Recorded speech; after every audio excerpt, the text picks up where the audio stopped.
यहां समाजवादी पार्टी का जो चुनाव सिंबल है ना, तो शुरू में जो बम धमाके हुए वो सारे के सारे बम धमाके उन्होंने बम साइकिल पे रखे हुए थे और एक समय चारों तरफ ये साइकिलों पर रखे हुए बम धमाके फूटे।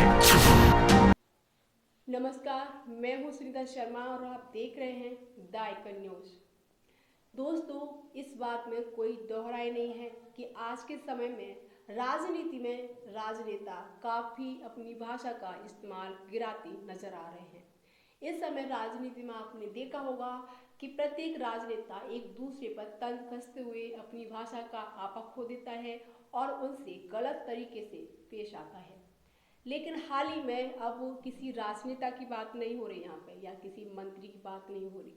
यहाँ पर देश के प्रधानमंत्री नरेंद्र मोदी की बात हो रही है, जिन्होंने हाल ही में हरदोई में एक ऐसी भाषा का इस्तेमाल किया है, एक ऐसा उदाहरण दिया है जिसे सुनकर आपको भी शायद शर्मिंदगी महसूस होगी। आपने भी शायद नहीं सोचा होगा कि यह इतने बड़े देश के प्रधानमंत्री इस तरीके से भाषा का इस्तेमाल कर सकते हैं।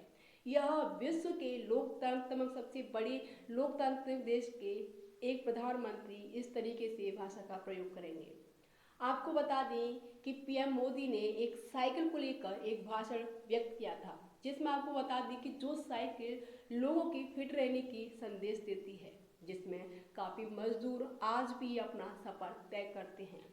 जिस साइकिल से लोगों के बचपन में स्कूली सफर का समापन हुआ था, जिस साइकिल से आज भी मोदी सरकार की महंगाई में लोग इस सफर कर रहे हैं साइकिल से, क्योंकि इस समय पेट्रोल डीजल के दाम बहुत महंगे हो गए हैं, इसलिए वह इस समय भी साइकिल का प्रयोग कर रहे हैं। साइकिल, यहाँ तक कि प्रधानमंत्री ने भी साइकिल से फिट होने का संदेश दिया है। यहाँ तक कि प्रधानमंत्री के मंत्री भी साइकिल पर घूमकर फिट होने का संदेश देते हैं। लेकिन क्या हुआ कि हाल ही में मोदी ने साइकिल को एक आतंकवाद से जोड़कर साफ तौर पर साइकिल का इस तरीके से उल्लंघन करते नजर आए हैं। सिर्फ यह आतंकवाद से जोड़ने का मकसद सिर्फ यह है कि यह साइकिल समाजवादी पार्टी का चुनाव चिन्ह है, इसलिए मोदी सरकार ने इस समय साइकिल को आतंकवाद से जोड़ दिया। और इस समय एक देश के प्रधानमंत्री का यह इस तरीके से भाषण देना बहुत ही शर्मिंदगी लायक है। लेकिन क्या वाकई में एक देश के प्रधानमंत्री को साइकिल पर इस तरीके से कमेंट करना क्या शोभा देता है?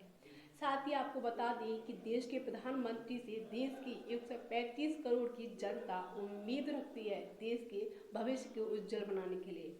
तो क्या एक इस चुनाव प्रचार के माहौल को लेकर एक देश के प्रधानमंत्री इस तरीके से किसी समाजवादी पार्टी या किसी पार्टी के चुनाव चिन्ह को लेकर इस तरीके से बयानबाजी करती है? आप इस पर क्या सोचते हैं? यह आप कमेंट बॉक्स में अपनी राय जरूर दे सकते हैं। लेकिन इस समय सबसे बड़ी बात यह है कि जो साइकिल आज भी समय में, कोरोना काल के समय में और लोगों के स्कूली सफर तक में भी साइकिल ने साथ दिया, और आज भी मोदी सरकार, स्वयं मोदी भी सरकार को साइकिल से फिट होने के लिए जनता को यह संदेश देते हैं। आज उन्होंने किस तरीके से इस बयानबाजी में साइकिल को आतंकवाद से जोड़ दिया? आखिर क्या सिर्फ एक चुनाव चिन्ह समाजवादी पार्टी के होने के कारण साइकिल को आतंकवाद से जोड़ा गया?